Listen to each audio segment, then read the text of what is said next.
All right, 37. Really and truly, said Catullus, you have steered your bark to the coasts of philosophy with the utmost caution, as if you had been approaching some rock of unlawful desire, though this country has never despised philosophy. For Italy was formerly full of Pythagoreans at the time when part of this country was called Great Greece, whence some report that Numa Pompilius, one of our kings, was a Pythagorean, though he lived many years before the time of Pythagoras. For which reason he is to be accounted the greater man, as he had the wisdom and knowledge to regulate our state almost 2 centuries before the Greeks knew that it had arisen in the world. And certainly this country never produced men more renowned for glorious actions, or of greater gravity and authority, or possessed of more polite learning than Publius Africanus, Caius Laelius, and Lucius Furius, who always had about them publicly the most learned men from Greece. I have often heard them say that the Athenians had done what was very pleasing to them and to many of the leading men in the city, in sending, when they dispatched ambassadors to the Senate about important concerns of their own, the three most illustrious philosophers of that age, Carneades, Critolus, and Diogenes, who during their stay at Rome were frequently heard lecturing by them and others. And when you had such authorities as these, Antonius, I wonder why you should, like Zethus in Pacavoius's play, almost declare war against philosophy. I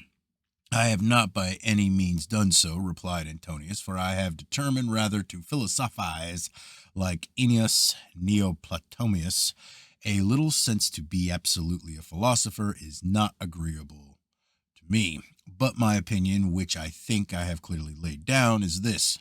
I do not approve of such studies if they be but moderately pursued, but I think that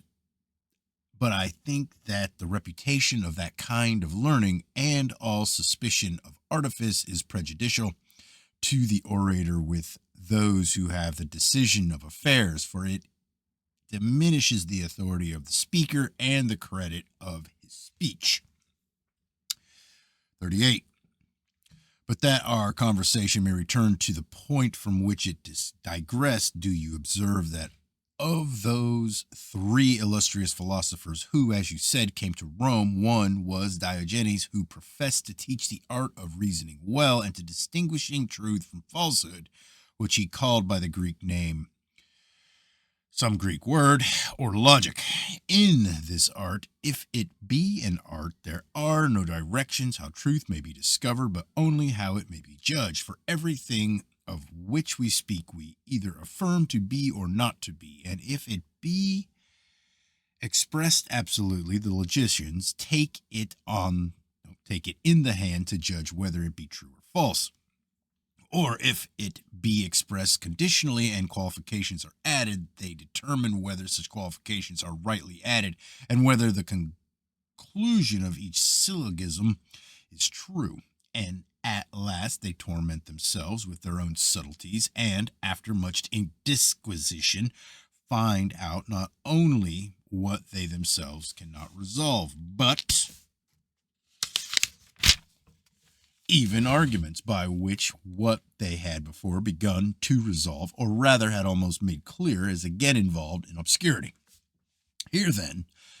that Stoic can be of no assistance to me, because he does not teach me how to find out what to say. He is rather even more impedient to me, for he finds many difficulties which he says can by no means be cleared, and unites with them a kind of language that is not clear, easy, and fluent, but poor, dry,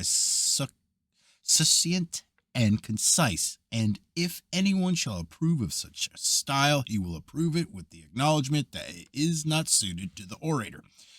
For our mode of speaking is to be adapted to the ear of the multitude, to fascinate and excite their minds, and to prove matters that are not weighed in the scales of the goldsmith, but in the balance, as it were, of popular opinion. We may therefore entirely dismiss an art which is too silent about its invention of arguments, and too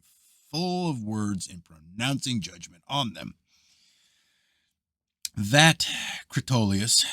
whom you mention as having come hither from Diogenes, might, I fancy, have been of more assistance to our studies, for he was out of the school of that of Aristotle, from whose method I seem to you not greatly to differ.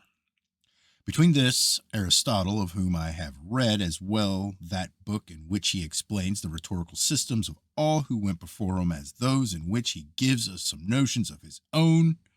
on the art, between him, I say, and the professed teachers of the art, there appeared to me to be this difference, that he, with the same acuteness of intellect with which he had penetrated the qualities and nature of things throughout the universe, saw into everything that pertained to the art of rhetoric, which he thought beneath him. But they, who thought this art alone worthy of cultivation, passed their whole lives in contemplating this one subject, not with as much ability as he,